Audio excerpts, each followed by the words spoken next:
With increased attendance at Jiu-Jitsu, it becomes easy to get sucked into the game and forget that this is nothing more than two people trying to break each other's structure and then capitalise with submission. A large portion of this is maintaining your own structure, your internal focus.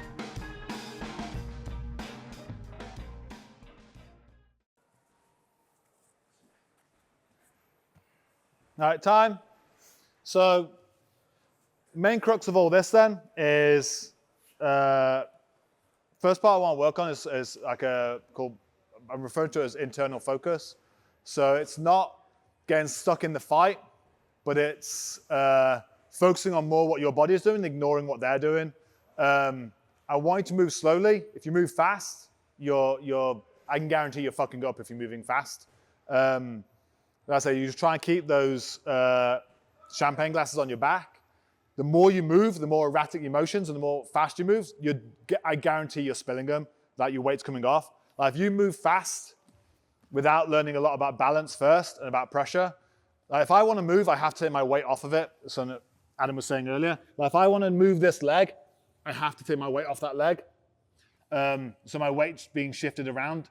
And so if I'm trying to be really fast and aggressive and force the next phase, I'm losing a lot of control. But if I can slow it down, focus more on myself, so I'm going to be focusing more on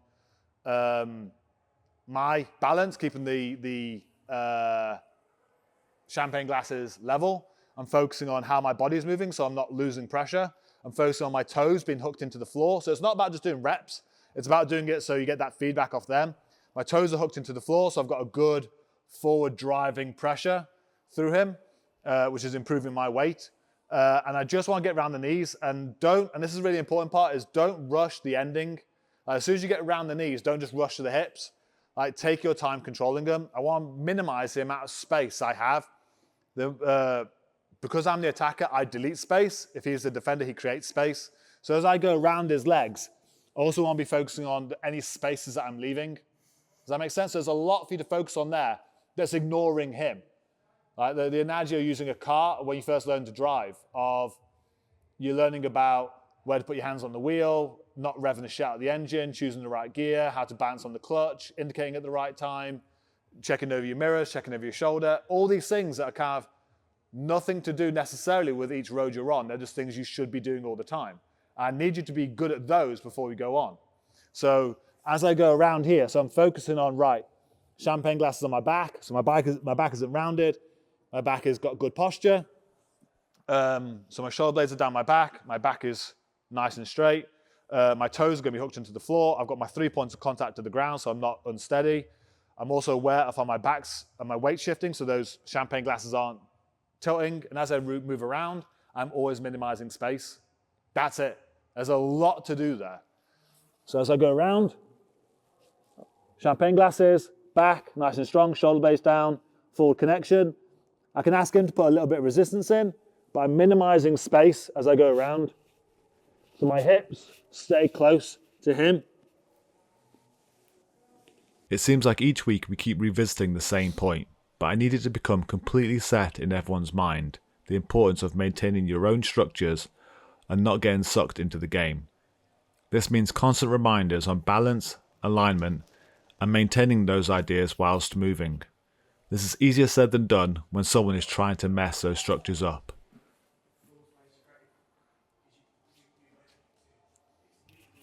So I want to make sure that we're working on that side.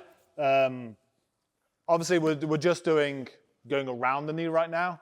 We also want to look at any way we can get through the knees because it's adaptable.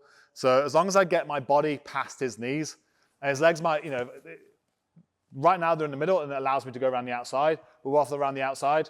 Like I can't go around the outside now, so I'm gonna have to do something else. As long as I can control his knees and I can keep my balance, like he needs his legs to be able to fight me, and he needs to be able to break my posture for him to win anything. So as long as I keep my balance, I keep my posture, anything he wants to do becomes a lot harder.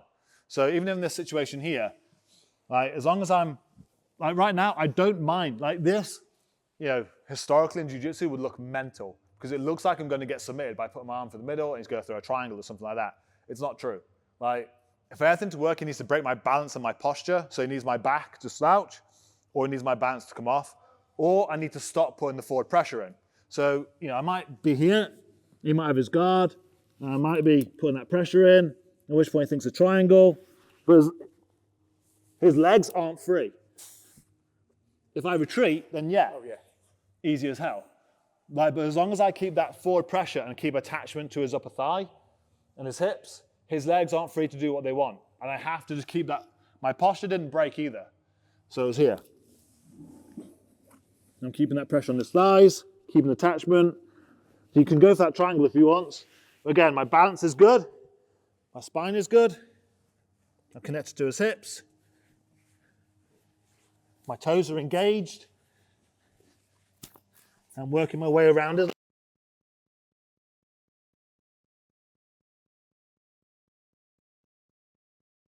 All that internal focus work. I didn't really give a shit what he did. And I didn't want to triangle you. I didn't want to do it. No. It was horrible. Like anything he wants to do, he needs his legs to do effectively.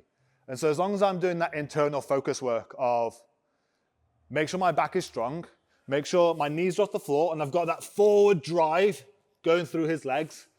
I'm controlling his thighs, no matter what. My balance is good. I'm not letting him mess with my balance. That's saying the more erratic I am with my movement, the more unbalanced I become, and the easier it is for him to fuck with me. That's what I mean. If you can move with champagne glasses, you become very hard to deal with, okay? That's why I'm saying do it slow. The faster you move, the easier it is to beat you up, okay? Now, speed and doing things fast is what people who are shit do because they try and hide the fact that they're shit by going faster, okay? But if you're good, you can do it slow. And that's what I want for you is to be able to do it slow. So you can pick any situation, so try and randomize it a little bit, where you could have one leg in, you could have both legs out, you could have both legs in, it could be anything. Like here, here's the situation. Okay, cool, I'm gonna find a way past his legs in some way to his hips. Right, so I'm still keeping that forward pressure through his legs, still got my points of contact to the ground. You can maybe try and throw subs at me if he knows any, but it shouldn't be a worry. Connecting to his thighs, internal focus work, not letting him distract me. Keep my balance and my posture very strong.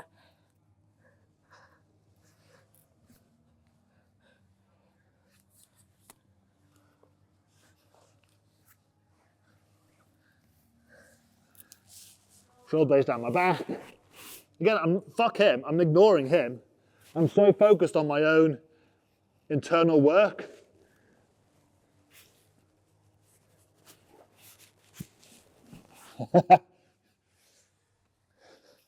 Makes sense? I ignored him completely. I just knew how to get past his knees, but everything else is internal. Okay? It's only him fucking with you that's going to make you lose.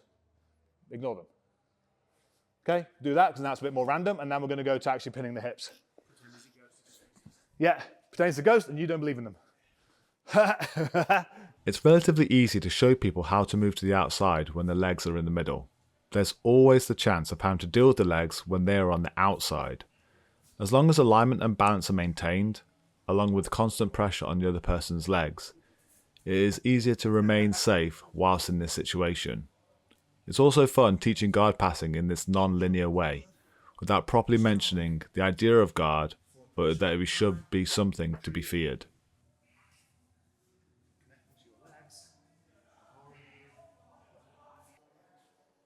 All right, time. So now I'll give you somewhere to aim for. So at no point do you ever take the weight off the legs. Like every defense he has is his legs. Always, doesn't matter where it is. Like if I get past his legs and I go for like side control or something, like Jiu-Jitsu naturally bakes into itself the escape.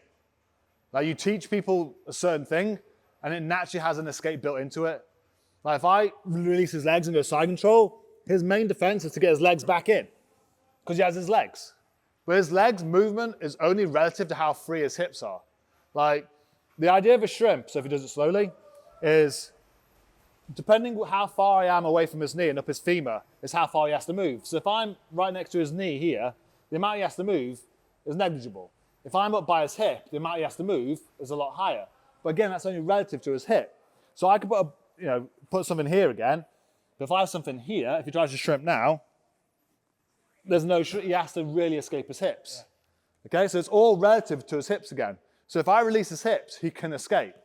Same as if I got, say if I had mount and he had his leg tucked in here and he had a grip onto my leg in 3/4 mount, like the normal escape would be for him to push my knee and get half guard. But that again is, how is he rolling his hips around? It's because I'm not on them. If I just pinch my knees now and ride his upper thighs, yeah, he can't. It costs him so much more. Yeah. It's all the legs. It always has been. And if you panic and rush to the shoulders, they're going to escape. You give them the free pass out. If you keep control of the legs, all he's got left is arms, and they're going to burn out really quickly. And so the goal of this is to be able to go hips first, like attach your hips onto their hips, like delete the space using your hips to travel first, and then keep your weight on the upper thigh. So I want to control his hips, but let my weight sink to here. I don't want to control the hips and go north into his waist. So if I go around the same way we have been about going around the legs, here, I'm focusing on his legs here and keeping control of his legs. There, because if he tries to escape or anything, his hips aren't free. If he wants to go to turtle, if he wants to shrimp, any of those things, he can't. Not without great cost. He might be able to power his way through, but it's coming at a great detriment to him and his tank. And I can just go back to his legs again. As long as I'm keeping weight through his upper thighs, that's why his guard is kind of rendered useless. So, as you can see there, like, the reason a guard works is because he has freedom over his legs. The reason all his escapes work is because he has freedom over his legs. Why would you then let him have his legs? Right? As soon as I make that attachment here, he's not allowed his legs. I'm using all my pressure, my mobility, to keep attachment to his legs.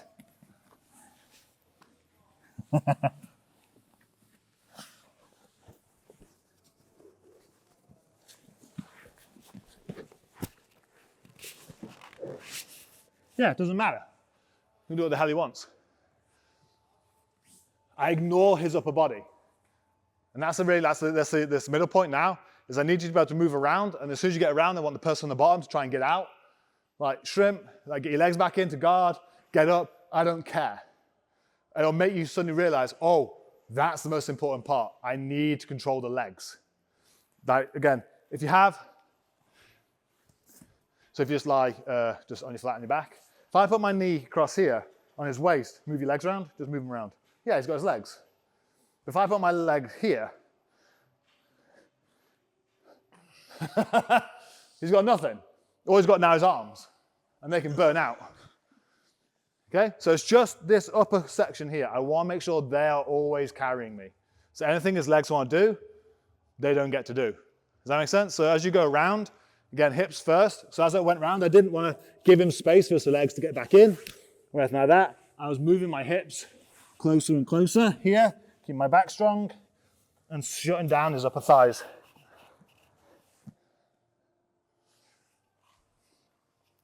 Make sense? So same stuff, internal focus, keeping your back straight, keeping your balance, keeping the champagne glasses, not going too erratic with them, because then you become lighter. That forward pressure, being on your toes, making yourself heavy by that forward pressure. Focus your weight as you pass. Ignore the upper body. Anything above the hips, it's gone. Everything on the thighs. And then they're going to try and get out. And you're just going to ride their thighs. As much as you want to go to the head and start touching it, don't.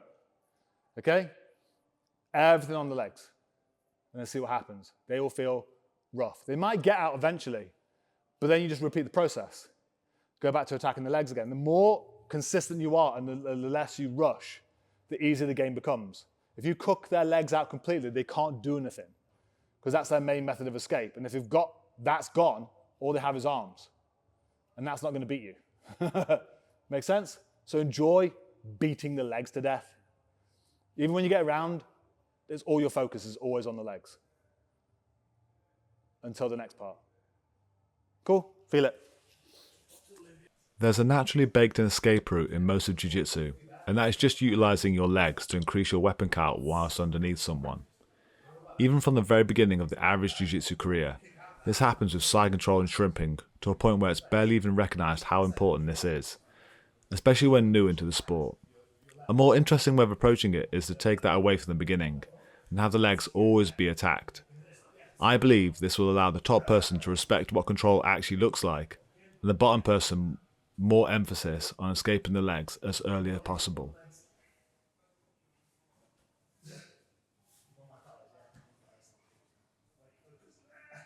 Right, time. So where we're going to access into now is I want to be able to move around and not leave their hips. As in, everything I do after this is only my upper body to attack his upper body. I don't use my weight, and it's a very weird feeling. So the two positions that we're going to aim for, depending how you end up passing the guard, is I'm either going to go around the back and end up in a ride position here. Well, again, I'm still sitting on his. It's a bit weird because I'm doing both things at the same time. So if you just move this way a little bit. So, because my move this way, because move this way, yeah. Because my toes are engaged in the floor still, which means I've got a forward-leaning pressure into his thighs, but my ass is coming backwards. So I've still got a lean, but my back is going this way. Okay, so my ass is sinking down. So I'm sinking onto his legs, but I'm still pushing forwards ever so slightly. Not driving through him, but you see how my knees are off the floor like this, and my toes are just adding extra weight into it. Well, Yeah. you're trying to crush something behind the back of your leg. Yeah, but if I just sit down, kick against it. Yeah, but if I just engage my toes and lift my knees, it's now a lot harder for him. I almost had a sex change there. Sorry. And then I sink my weight onto his thigh. So now if he wants to move, he isn't allowed to go anywhere. Right? And then all I'm going to do is then use my upper body to attack his upper body. So from here, I've got my arms, and I'm not letting my weight leave his legs. The goal is I'm either going to, if he sits up on this arm, I'm going to grab his arm. So come up, Dagestani time. Here, I'm going to hold, collapse him down. But again, still my weight hasn't left his hips. But the end goal, essentially, is I want to tie his arms to his ears. Because as soon as his arm is tied to his ears, he's got nothing left. I'm not trying to choke him. That's an important part. I'm not trying to position myself for a choke. I'm just trying to tie his arm. If I can get one, good. Two, brilliant. Right? But I'm not going to leave his hips until that's done. Because as soon as that's done, he's cooked. Yeah. So no matter what happens, like if I can open this up, I'm going to start collapsing that. But see, my weight hasn't left his hips. I'm not doing this. Now his legs can move around. Yeah, shit. Bang. Gone. It's a big difference. He doesn't look it, but if I go back to that position there, and I sink my weight onto his legs, then I just use my upper body. Now if he tries to throw me around, can you move? Yeah, his legs are dead. But it didn't look any different. From here to here. But now my weight's left his legs. Yeah, now he can move around and now I'm all fucked. But if I sit my weight on his legs, yeah, he's dead. So I'm sitting it again on his upper thighs. If I need to release, I will. But again, shoulders are really important. So if I am reaching, don't break your posture for it. Here, shoulder blades down your back like you're lifting in the gym. So here, now if he tries to move, got my 3 points of contact, my base is all nice and strong, my champagne glass is in the middle, my back and my posture is good, and now I'm just trying to find a way of getting his shoulders into his ears without leaving his hips. So he tries to move. Even if it looks surefire thing, I'm not letting his hips go. I'm still working on his legs here.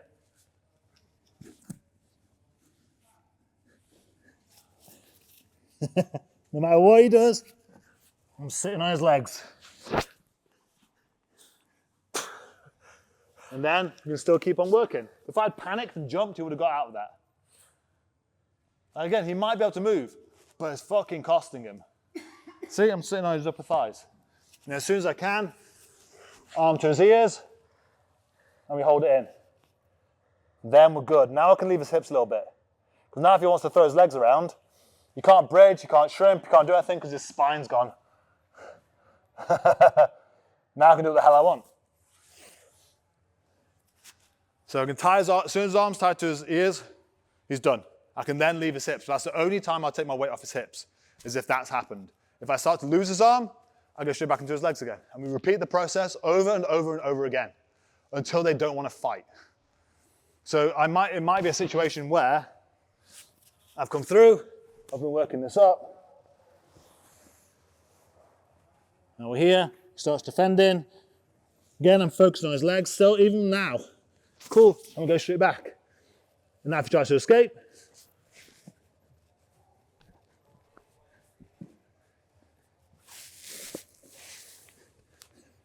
fine, we're back again. And we'll do it again then.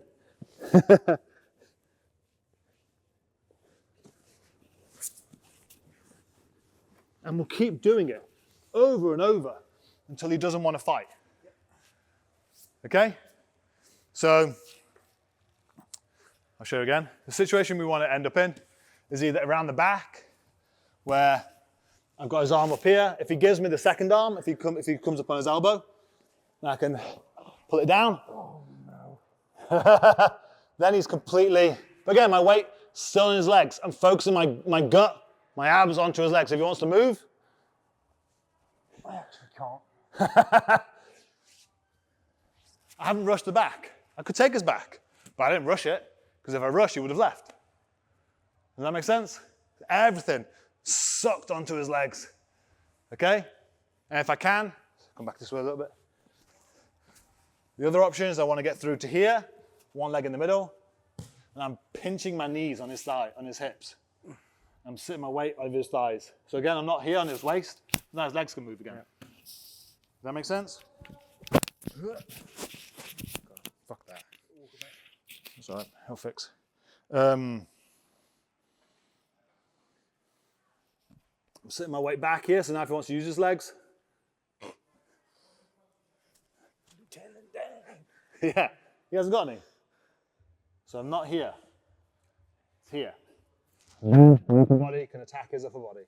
Then when I feel it's right, then I can rip him open. And we're done.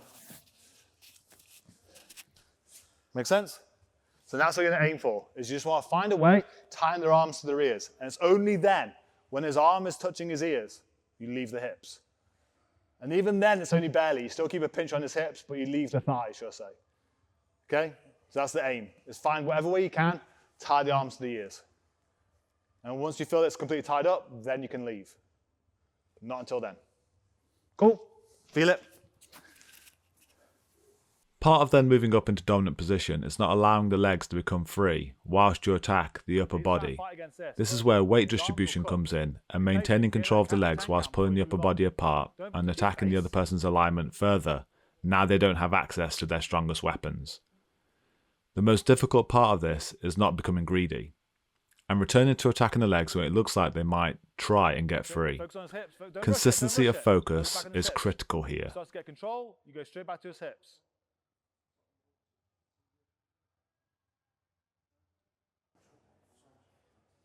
Time, last section. So again, do not forget your own internal focus, but also understand why we have the internal focus. It's because it all comes down to posture and balance, everything. If you have no posture, if you have no balance, you are very easy to deal with. And that's why it's very important that you don't get sucked into the fight. That's why we're keeping it so simple, is you have to check in with yourself all the time. Almost like, when you do that 6 count in the car of looking like mirrors, mirrors, shoulder. And then you carry on, you just get that habit built in. So every few seconds you need to go balance, champagne glasses, posture. And just reset it completely over and over and over again. Okay, until it just becomes, you just move that way. But until then, you ain't there. So even though you're getting sucked into more of what I need to do with regards to the fight, keep coming back and keep having those check-ins with yourself. Don't just get obsessed with the win. But on the flip side, you'll see why on this final part, why it's so important, because I want to break the shit out of his posture. So as we're going around. Have you been to a wedding tonight? usually me turning the plate with a suit on. So as I'm just a bit. So, yeah, as I'm coming around here, if he starts to break his own posture, I don't want to pull it in and use muscle. I'm going to put bars in the way that whatever posture he sacrifices, he never gets back. So as I'm sitting here, sitting on his legs, and say if he tries to escape, he's doing stuff. I'm still sitting on his legs, but now because he can't move with bad posture.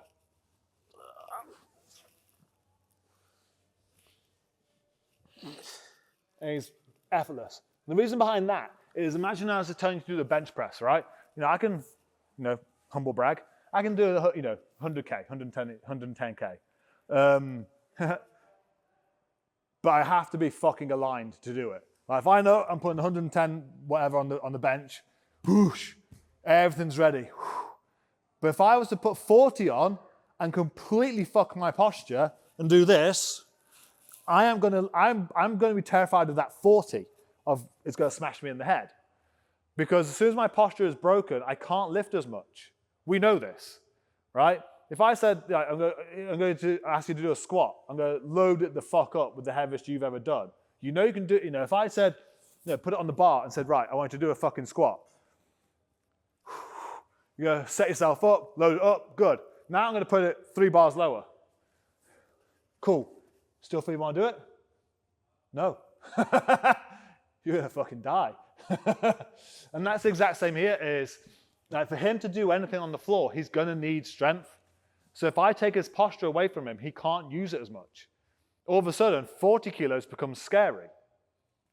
And he does it naturally, as in, even if I'm here, like if he suddenly wants to kick me away, slowly, he straightened his back before he did it. You can't help yourself. Anytime you want to do something strong, you'll naturally go into a posture to be able to do it, if you feel you need the strength to do it. I just never let him have it. As soon as he starts to then do stuff, I fuck with his spine. I'm not crushing him in. I'm not using a lot of strength. I'm using bars on the floor, taking what he already gives me and not letting him have it back. So as we're moving, it could be a twist. It could be a break, like here. Now, if he suddenly opens up, cool. Because now if he wants to move, Oh, that sucks. yeah, his spine's all fucked. But I'm still keeping my weight on his legs. So we're still going to work ourselves up into this, because that's, again, a good posture break. If your arm's tied to your ears, that's posture broken completely. Your spine is knackered, right? But as you're going there, I want you to just put bars in without leaving your weight off the thighs to mess up the spine. Hyperextend it, collapse it, or twist it. If you can do those things, he is nowhere near as strong. And that's going to give you a clean route to whatever you want to do. But if I greedy, if I jump, if I allow him to recollect his posture fast and that is have his legs back, then I lose. And that's why I say you have to be so slow with this. You can't give them the space. You have to take these things, do your internal check-ins. Where's your posture? Where's your weight? Are you positioned correctly? Are the champagne glasses good? Right, then continue. Okay, he ain't going anywhere. But break the posture. It's easy to interpret a spine. Bend it, hyperextend it, collapse it. That's all I need to do, and that's the last part. Off you go. Internal focus is a huge factor in growth during those first formative moments in Jiu-Jitsu. Getting sucked down the rabbit hole is almost inevitable, which creates frustration when you feel you don't know enough, and you try and cheat your way to the end by finding more outlandish techniques to use. But the fight of structure versus structure will always remain true, and finding ways to focus on maintaining your own will do you much better than any new Instagram-ready technique.